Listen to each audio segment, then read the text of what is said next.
Alright, this is Vegeta8259 again, and before I get started, I would just like to take a minute to say thank you to my 2,000 subscribers. Actually, right now, I think it's like 2,030 something. I hit 2,000 subscribers a couple of days ago, and I was just trying to think of something to do to commemorate my 2,000 subscribers, and I really couldn't think of anything, so realizing how many of my subscribers are actually Power Rangers fans like me, and how many comments and responses I got on my review of that new Megazord that I did a couple months ago, I decided that instead I would, for my kind of little celebration video, I would do a kind of a retro look at some of the Power Rangers line that I figured a lot of you may enjoy. So that's what we're going to be doing here. Also, during these first two parts, when I'm going over the Megazord, I will compare it to the new Megazord that came out at the end of last year. So, don't know how many parts this review is going to be. It'll probably be quite a few. So let's go ahead and get started. Alright, this is part 1, the Megazord review. I'll probably just be going over the Dinozords individually in this part. So we've got 5, so let's go ahead and get started. The T-Rex, as you can see, is mostly red, black, and gray. For articulation, his legs can go up and down. His tail kind of gets in the way of moving the legs, though, but the knees can bend all the way forward like that, and they can bend all the way up. There's a joint at the ankles. There's also a little button you'll notice right here, which is really only kind of useful in tank mode, where it lets the knee joint bend right there as well. So he's got a kind of a double jointed knee, but not really functional as Megazord or as the T-Rex. Let's see, he's just got one point of articulation at the shoulder, and then his head can go up and down, and the jaw can open. Pretty much just like the newer version, but the plastic quality is a lot better on these older versions. I really don't know how to describe it, it just feels better. Once you hold it in your hands, you'll know what I'm talking about. Different colors. In fact, let me just go ahead and get the new one. And there's a difference in size. Oops, almost knocked the camera over. Anyway, here's the original T-Rex. Here's the new version. As you can see, the original has gray plastic, whereas the new one has silver.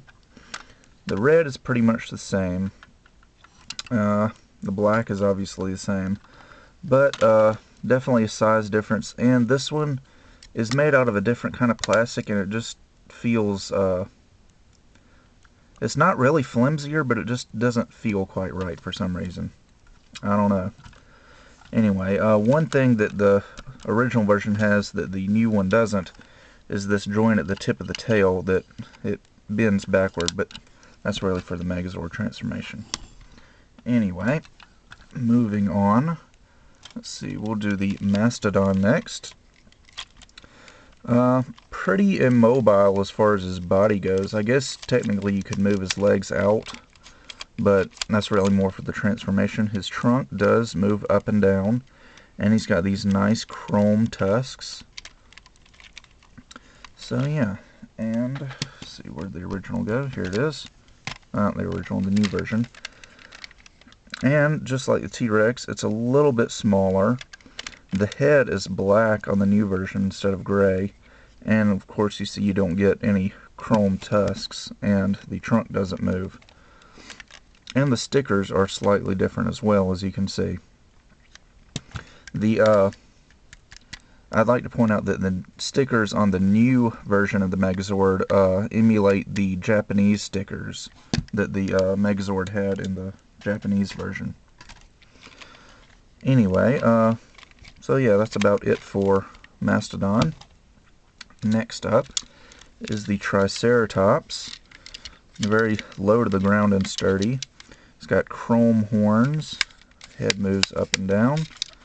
The tail moves up and down, and it's got chrome blasters on the end that can swivel around 360 and point to whatever it might want to be shooting at.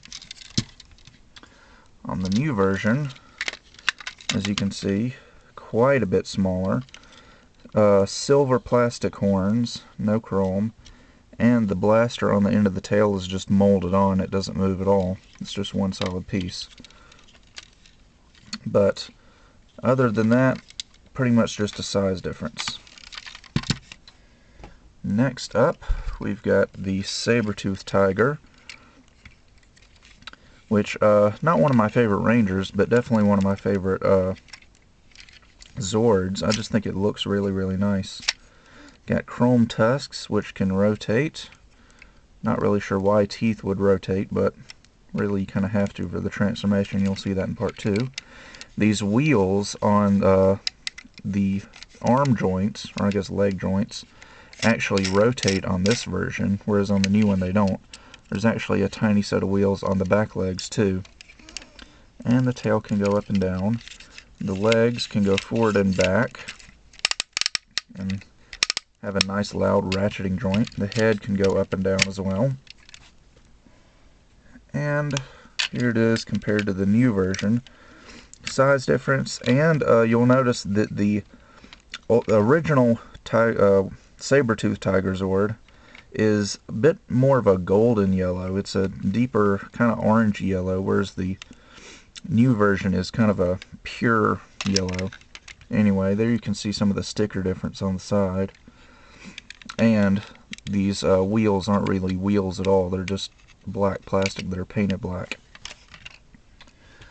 Anyway, last but not least would be the pterodactyl. And it's got these little odd gun feet. It's got a head that can go forward and back and up and down. Wings that can flap like so. And the new version is a bit smaller and kind of blockier. The original has more of a curve to the front, while the new version is a little bit more squared off.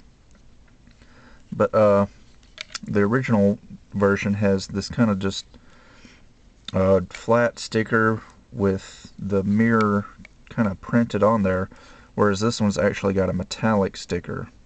So that's just the difference between original and new version. So yeah, I think I finished this up a bit quicker than I thought I was going to. So we'll just go ahead and end it here and come back for part 2, and we'll go over the Megazord in the tank mode and in battle mode.